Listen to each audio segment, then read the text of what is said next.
Bonjour et bienvenue dans cet édito vidéo du rapport annuel 2021 de l'Office de l'assurance invalidité pour le canton de Vaud, dont je préside le conseil d'administration.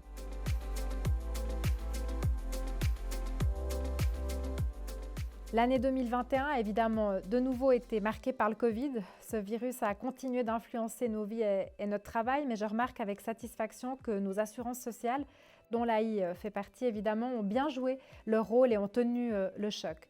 Je me suis personnellement particulièrement inquiétée pour l'insertion professionnelle et dans ce sens, c'est avec satisfaction que j'ai pu constater que le taux de maintien en emploi restait à un bon niveau pour les bénéficiaires de l'AI en 2021.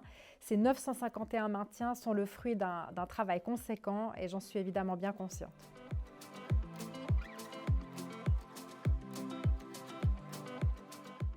C'est très important à mes yeux que les administrations publiques soient ouvertes et transparentes envers les usagers. Il en va de même pour l'assurance invalidité. Donc cette nouvelle offre pour les assurés doit permettre d'offrir un nouveau type de service et de désamorcer des situations conflictuelles. L'environnement de l'AI, on le sait, peut faire peur sous certains aspects. Il faut donc des solutions et des mécanismes d'ouverture. C'est important pour les assurés, mais aussi pour l'image d'un rouage essentiel de notre système de sécurité sociale.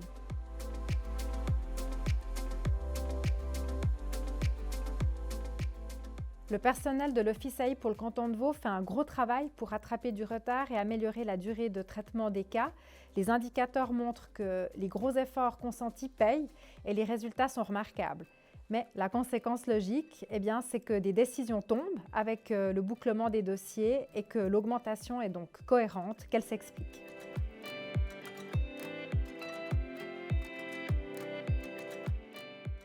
Ce qu'il faut rappeler, c'est que les offices AI cantonaux sont des organes d'exécution d'une législation fédérale.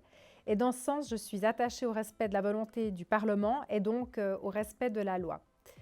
Je suis avec beaucoup d'attention les résultats de l'audit annuel de l'OFAS, puisque chaque année, les auditeurs viennent contrôler en profondeur si le travail de l'OAI-Vaud est conforme à la loi. C'est nécessaire pour garantir une égalité de traitement entre les cantons. Les résultats de l'audit 2021 sont très bons et je m'en félicite.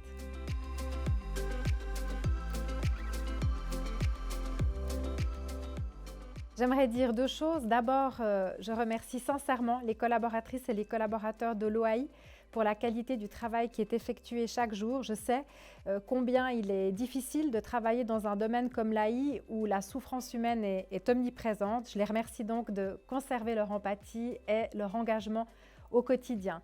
Et deuxièmement, j'aimerais dire ma compassion aussi pour toutes les personnes qui sont atteintes dans leur santé. Elles sont nombreuses à m'écrire chaque semaine. Je formule le vœu qu'elles trouvent du soutien pour traverser des moments difficiles de leur vie.